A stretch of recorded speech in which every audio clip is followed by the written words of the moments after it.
Hello guys, कैसे हो आप सभी। आई होप आप सब ठीक होंगे, स्वस्थ होंगे, खुश होंगे। इसी उम्मीद के साथ आगे बढ़ती हूँ।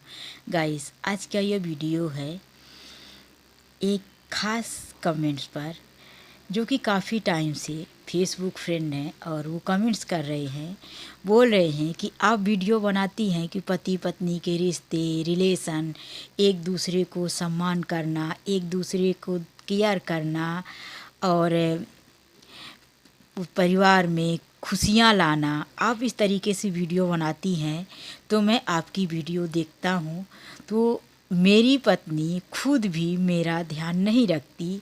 तो ऐसे में मैं क्या करूँ। जब मेरी पत्नी फ्री रहती है तो मायके वालों के साथ फ़ोन में बिजी हो जाती है, और जब बिजी रहती है तो बोलती है कि मैं काम में बिजी हूँ, या कि फिर अपनी फ्रेंड सहेलियों के साथ घूमेगी, मार्केट जाएगी।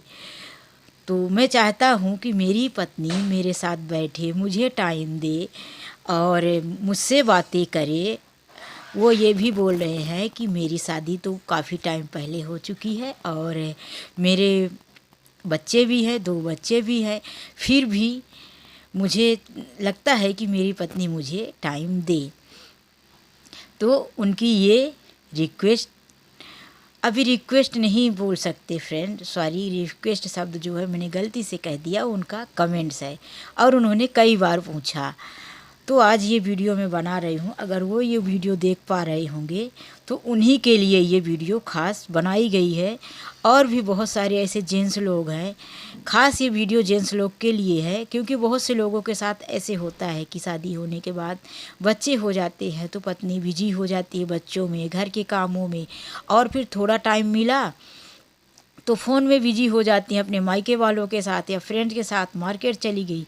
ऐसे में हस्बैंड को टाइम नहीं दे पाती। ये बात सच है, 80% बात मैं सच मानती हूँ कि बहुत सारी अभी महिलाएं ऐसा करने लगी हैं, करती हैं, इग्नोर करने लगती हैं कि अरे हो गया, अभी क्या, अभी बच्चे संभालूँ या पूरा दिन के साथ बैठूँ। तो ये भी सही है, और मैं इसी के बारे में आज आप लोगों को वीडियो में बताने वाली हूँ कि ऐसे में आपको क्या करना है और कैसे आपको टाइम आपकी पत्नी दे पाएंगी, तो उनके साथ आप क्या करें। सो गाइस, आज मैं बताऊं कि अगर आपको टाइम चाहिए वाइफ के साथ, तो आप अपनी वाइफ को सबसे पहले एक कहीं बाहर लेके जाइए। कहीं ऐसे जगह में जाए साथ में जहाँ की गार्डन है, या कि कहीं खुले जगह में। अगर आप किसी फैमिली के घर पे ले जाएंगे तो ये तो ज़रूर है कि वो फैमिली में अंदर जाके लेडीज़ों के साथ बैठ जाएंगी और आप जेंट्स लोगों के साथ बैठ जाएंगी, तो वहाँ तो आप लोग एक दूसरे को टाइम दे नहीं पाएंगे। तो आप कहीं ऐसे जगह में छुट्टियों में जाएं, अगर हो सकता है, संभव है, या कि आपके पास टाइम है, तो ऐसी जगह जाएं जहाँ आप दोनों के सिवा कोई ना हो। और वहाँ आप अपनी वाइफ को बोले कि हम दोनों एक दूसरे के साथ के लिए आए हैं, तो फिर आप ना, मैं अपने दोस्तों के साथ यहाँ पे फ़ोन में बिजी रहूँगा और ना तुम अपनी मायके वालों के साथ। तो एक तरीका ये है कि आप दोनों एक दूसरे को टाइम दे सकते हैं। या कि अगर आप लोग 2 ही हो और घर से बाहर रह रहे हो बच्चों को पढ़ाने के लिए, उनका यही था, वो जो मेरे कमेंट्स की जिनके लिए मैं वीडियो बना रही हूँ, तो उन्होंने यही बताया कि मैं अपने बच्चों को पढ़ाने के लिए गांव से दूर शहर में रहता हूँ। तो उनको मैं ये बोली कि अगर आप गांव से दूर शहर में रहते हैं और आपके साथ आपकी माँ, आपकी फैमिली कोई नहीं है, तो थोड़े टाइम के लिए आप ऐसा करें कि आप अपने घर वालों को अपने साथ रखिए, अपनी माँ को अपने साथ रखिए। तो उन्होंने ऐसा ही किया, अपनी माँ को अपने साथ रखा। और कुछ टाइम के लिए उन्होंने क्या किया कि माँ, और उनकी माँ थोड़ा चंचल ज़्यादा हैं, तो उस टाइम पर उन्होंने माँ के सामने ही बीवी को, मतलब अपनी वाइफ को केयर दिखाया और समझाने की कोशिश की। इससे क्या हुआ कि माँ भी समझती है, ऐसा नहीं है, लेकिन थोड़ा माँ का स्वभाव चंचल है। तो इसमें बीवी को, सॉरी, वाइफ को बीवी भी बोलते हैं, ऐसा नहीं है। तो उनकी वाइफ को क्या हुआ कि उनको फील हुआ कि मेरे हस्बैंड जो है तो मुझे समझते हैं, बस मैं ही ऐसी हूँ जो अपने हस्बैंड को नहीं समझ पाई, पूरा दिन अपने मायके वालों की तरफ लगी रही। तो उन्होंने माँ के सामने भी अपनी वाइफ को वही स्थान दिया और वही केयर दिया। तो आज उनकी ये प्रॉब्लम सॉल्व हो गई है। अब वो, उनका अभी भी, वो काफ़ी टाइम से, बहुत टाइम की बात हो गई। तो मैं पहले इसलिए वीडियो इस मैटर पे नहीं बनाई क्योंकि ये एक प्रॉब्लम सॉल्व हो जाए तब तो मालूम पड़े कि हाँ ये आइडिया काम कर रहा है कि नहीं। तो उन्होंने अपनी माँ को अपने घर पे लाया और वो अपने माँ को कुछ दिनों के लिए रख दिया। फिर माँ और पत्नी में दोनों के बीच अगर थोड़ी सी भी अनबन होती तो वो बैठ के गहराई से पहले माँ की बात समझते और फिर बीवी की भी बात सुनते, वाइफ की भी। तो जब दोनों माँ और वाइफ की बात दोनों की बात सुनने लगे तो फिर माँ को भी प्यार से समझाते कि माँ ऐसा नहीं है, ऐसा नहीं होना चाहिए, और वो भी दूसरे की घर की लड़की है, उसको भी तो ध्यान देना बनता है, वो किससे बोलेगी।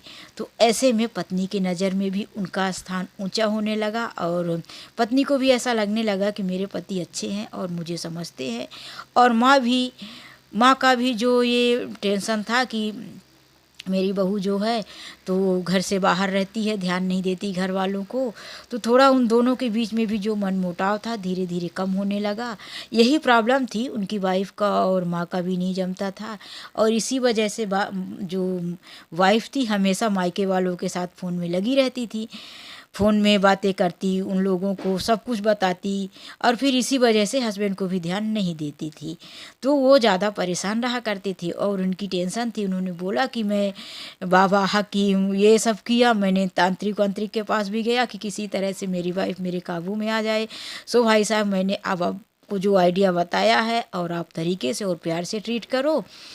और भी कोई अगर हैं जिनको ये प्रॉब्लम है तो आप लोग ध्यान देना कि आप किसी बाबा या हकीम के पास मत जाना, क्योंकि वाइफ की दवा जो है सिर्फ आपके प्यार में है, आप ही प्यार से ट्रीट कर सकते हो। कोई बाबा हकीम या कि मतलब आप जो तांत्रिक वांत्रिक के पास जाते हो ये कुछ नहीं करेंगे और इनके हाथ में कुछ नहीं है कि ये संभाल पाएंगे। इसीलिए आप कहीं मत जाओ, टाइम वेस्ट मत करो, खर्चे मत करो अपना, और फालतू के मुसीबत मत पालो। सिर्फ आप प्यार से समझा सकते हो। अगर आप चाहो तो आप खुद अपनी वाइफ को प्यार से समझा सकते हो, प्यार से बड़ी दवा कोई नहीं है। सो गाइस आज के लिए बस इतना ही। उम्मीद करती हूँ कि मेरी ये वीडियो आप लोगों को पसंद आई हो, और वीडियो पसंद आई हो तो लाइक करना मत भूलना, और चैनल में नए हैं तो सब्सक्राइब करना मत भूलना, और ऐसे ही कमेंट्स करते रहना, मैं आपके सारे कमेंट्स के जवाब दूंगी। Bye, take care.